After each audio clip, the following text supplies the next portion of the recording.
वैसे जरूरी नहीं है, लेकिन वीडियो को लाइक या फिर डिसलाइक कर दिया करें। पहले मैं दी ड्राउन इस मूवी के स्टार्ट में हम तीन साइंटिस्ट को बीच पर जाते हुए देखते हैं, जिनमें से एक आदमी स्टीवन हमें डेड जायंट के बारे में ये स्टोरी सुनाएगा। असल में इस समंदर में एक दिन पहले एक काफी बड़ा तूफान आया था, जिसकी वजह से एक डेड जायंट बीच पर आ गया था। उस डेड जायंट को देखकर फिशरमैन काफी हैरान थे और इसीलिए उस बारे में पुलिस को इन्फॉर्म भी करते हैं, लेकिन कोई भी उनकी बात पर यकीन नहीं करता। लेकिन जैसे जैसे लोग बीच को विजिट करते हैं तो उनके पास सुनाने के लिए सिर्फ जायंट की कहानियां थी, और अब साइंटिस्ट खुद बीच को विजिट करने का डिसाइड करते हैं, जहाँ वो खुद उस जायंट को अपनी आंखों के सामने देख रहे थे, जिसके बारे में वो काफी बार सुन चुके थे। उस जायंट को देखने के लिए बहुत सारे लोग आए हुए थे वहाँ पर, लेकिन कोई भी उसे टच नहीं कर रहा था क्योंकि सारे उससे डर रहे थे। अब यहाँ पर स्टीवन और उसके आदमी अंदाजा लगाते हैं कि शायद उसका वेट 80 टन के करीब होगा। स्टीवन उनसे कहता है कि जायंट के बारे में मैंने ये सुना है कि इनकी एज का अंदाजा लगाना बहुत मुश्किल है, पर स्टीवन उसके नोज और लिप्स को देखते हुए कहता है कि ये एक यंग जायंट था। वो तीनों साइंटिस्ट उस जायंट की बॉडी के आसपास खड़े होकर उस पर रिसर्च कर रहे थे। स्टीवन इस दौरान उसके हाथ के पास जाता है, जो कि तालाब की लुक दे रहा था, यानी उसका हाथ इतना बड़ा था कि पानी जमा होने के बाद वो एक तालाब बन गया था, जिसमें छोटी छोटी मछलियां तैर रही होती हैं। स्टीवन का कहना था कि इस जायंट की साइज से भी ज्यादा हैरान कर देने वाली बात तो ये है कि जायंट अभी तक एग्जिस्ट करते हैं, और वो बीच पर खड़े हुए लोगों को जायंट से कंपेयर करते हुए कहता है कि ये तो जायंट की छोटी छोटी अनकम्प्लीट कॉपीज हैं। अभी स्टीवन उसे देखकर हैरान हो ही रहा था कि तभी उसकी एक कोलीग उस जायंट की बॉडी पर चढ़ जाती है और वहाँ मौजूद वो सब लोगों को बताती है कि ये बिल्कुल सेफ है। तब ये सुनकर वो सब लोग जल्दी से उस जायंट की बॉडी पर चढ़ जाते हैं, और ऐसा करके वो लोग काफी खुश हो रहे थे। कोई उस जायंट की बॉडी पर जंप कर रहा था तो कोई खेल रहा था, लेकिन स्टीवन ना तो उसे टच करता है और ना ही उस पर चढ़ता है। दूसरी तरफ उसकी कोलीग उस जायंट के बारे में नोट्स बना रहे थे, और जैसे जैसे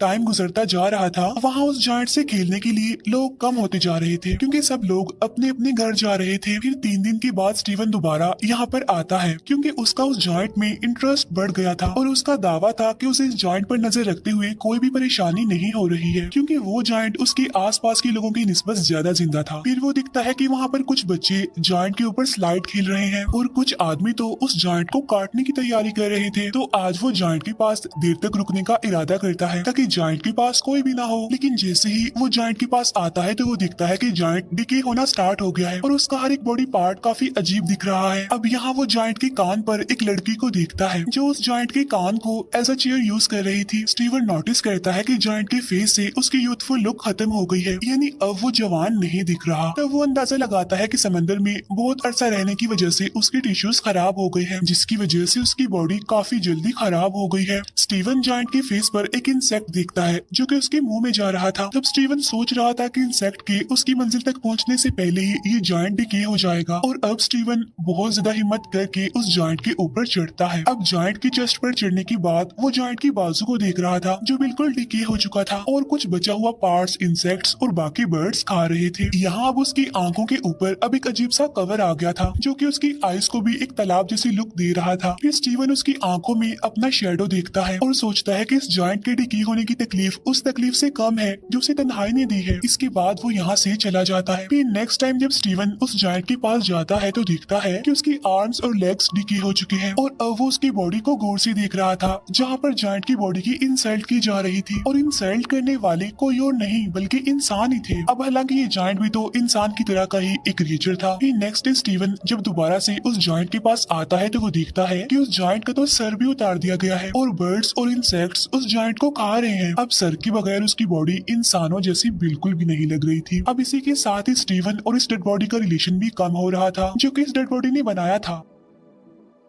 फिर इसके बाद वो काफी दिनों तक बीच पर नहीं आता। फिर काफी हफ्तों बाद जब वो बीच पर आता है तो ये देखकर वो काफी हैरान हो जाता है कि अब उसके पास कोई भी ऐसी चीज बाकी नहीं रही जिसकी वजह से वो इंसान लगे, और वहाँ पर जो बाकी रह गया था वो उस इंसान का डिकेट गर्ट था। और अब उन सब लोगों का उस जायंट पर से इंटरेस्ट खत्म हो गया था। अब इवन काफी महीने गुजर जाते हैं और लोग तो अब जायंट की एंट्री को भी भूल जाते हैं, और जायंट की बॉडी के अलग अलग पार्ट्स और बोन्स जगह जगह पर एज अ डेकोरेशन देखने को मिलते हैं। फिर एक दिन साइकिलिंग करते हुए स्टीवन उस जायंट का स्कल एक खाली मैदान में देखता है। उसका ख्याल था कि अगर वो इस सिटी को गौर से देखेगा तो उसकी नोज और एयर्स की बोन्स भी मिल जाएंगी, क्योंकि स्टीवन के मुताबिक जायंट की हड्डियों से बनी ये डेकोरेशन ज्यादा अच्छी है उन यादों से जो स्टीवन के दिमाग में है। अब यहाँ पर उस जायंट के कुछ बॉडी पार्ट्स को सर्कस में भी रखा गया था और अब साइंटिस्ट का कहना था कि जिसने भी उस जायंट को देखा है वो उसे मॉन्स्टर ही समझते थे जो कि मर चुका था, लेकिन वो जायंट उसके लिए आज भी जिंदा था और वो अक्सर अपने ड्रीम में देखता है कि जायंट उसके शहर से गुजर रहा है और अब वो वापिस समंदर में जाने के लिए जगह जगह से अपनी बॉडी के टुकड़े उठा रहा है। अब ये मूवी हमें एक डीप मैसेज देती है कि कैसे एक इंसान इस दुनिया में आता है, कैसे लोगों की जिंदगियों पर असर छोड़ता है, वो लोगों से सीखता है, उन्हें सिखाता है,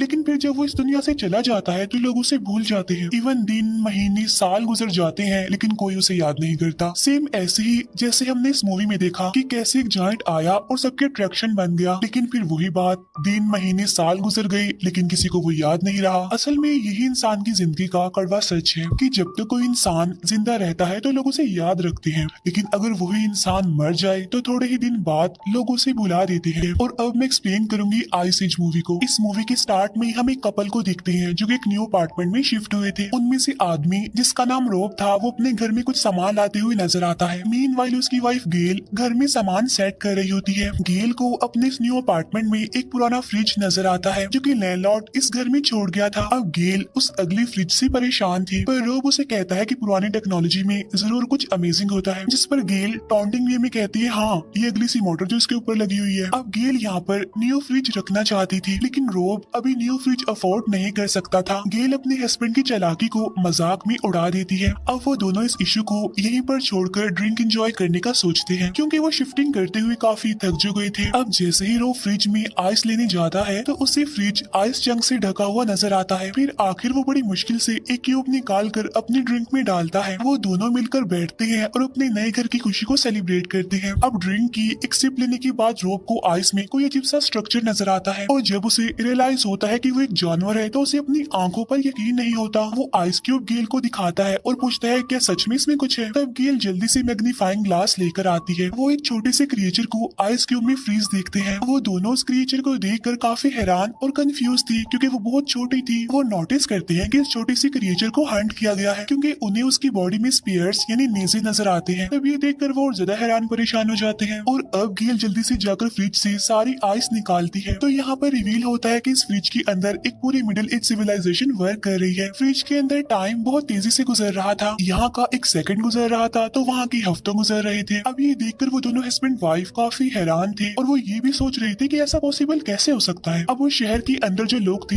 वो भी इन दोनों को बड़े गौर से देख रहे थे। अब क्योंकि वो छोटे से थे इसीलिए वो इन दोनों को जायंट समझ रहे थे, लेकिन फिर भी उन लोगों को इनके यहाँ पर होने से कोई प्रॉब्लम नहीं थी। फिर कुछ देर बाद रोब उस छोटे से क्रिएचर को अपने घर के एक प्लांट में दफन कर देता है। वो छोटा सा क्रिएचर जिन्हें सबसे पहले आइस क्यूब से मिला था। इस बात पर गेल उसका दोबारा मजाक उड़ाती है। इसके बाद जब वो दोबारा फ्रिज खोलते हैं तो देखते हैं कि अब वो शहर मिडिल एज से इंडस्ट्रियल एज में चेंज हो गया है। वो भी सिर्फ इतने से ही टाइम में, क्योंकि वो सिर्फ थोड़ी ही देर के लिए फ्रिज से दूर हुए थे, लेकिन उस शहर में तो सदियां गुजर गई थी और अब उनके देखते ही देखते वहाँ पर कुछ ही मिनट्स में बड़ी बड़ी बिल्डिंग्स बन गई थी। अब ये देखकर रोब काफी उदास था क्योंकि वो उस टाइम को मिस कर रहा था जो उन्होंने स्टार्ट में देखा था। वो सोच रहा था कि फ्रीजर के अंदर के लोग उन्हें क्या समझते हैं, क्या वो इन्हें गौर तो नहीं समझ रहे।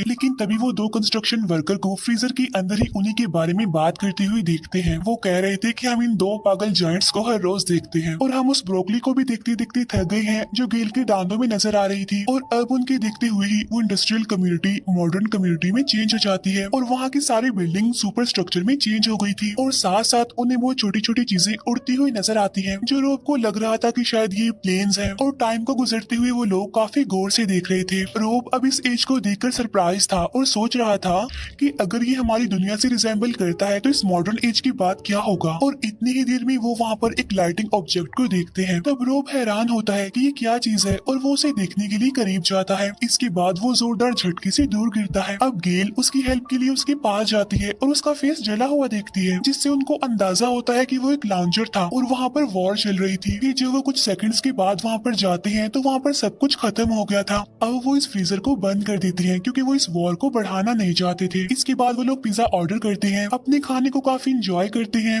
और अब उनको तकरीबन 1 घंटा गुजर गया था। उन्होंने अभी तक फ्रिज को खोल कर नहीं देखा था कि वॉर खत्म हो गई है या फिर नहीं। अब रोब कहता है कि हमें उस फ्रिज को दोबारा खोलना चाहिए, लेकिन इस बार वो शायद डर रहे थे। वो वहाँ पर सब कुछ खत्म हुआ देखने से डर रहे थे, लेकिन जब वो फ्रिज खोलते हैं तो वो काफी हैरान रह जाते हैं ये देखकर कि वहाँ पर वॉर खत्म हो गई है और छोटे छोटे इंसानों ने सब कुछ रिकवर कर लिया है। वो वहाँ छोटी छोटी फ्लाइंग कार्स को भी देखते हैं जो कि सिटी में पर्ल्स की तरह लग रही थी। वो सिटी की इस स्टेज को अपने फ्यूचर से कंपेयर करते हैं।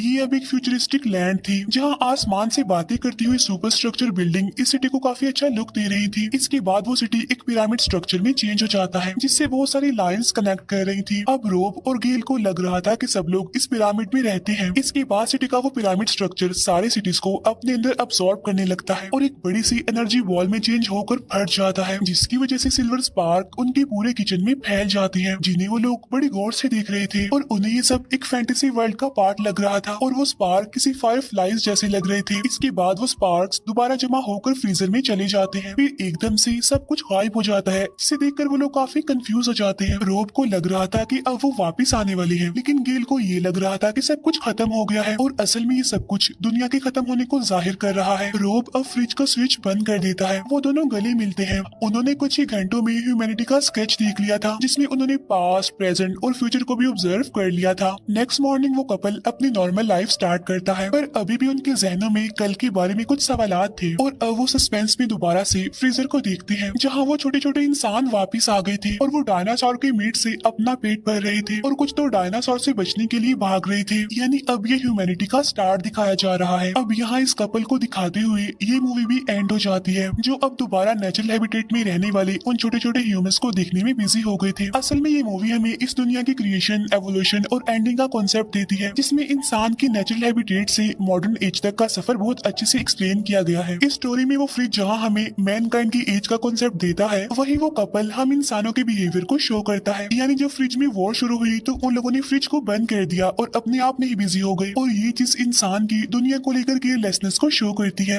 और लास्ट में लाइफ का उस पावर बॉल की शक्ल में डिसअपीयर होना ह्यूमैनिटी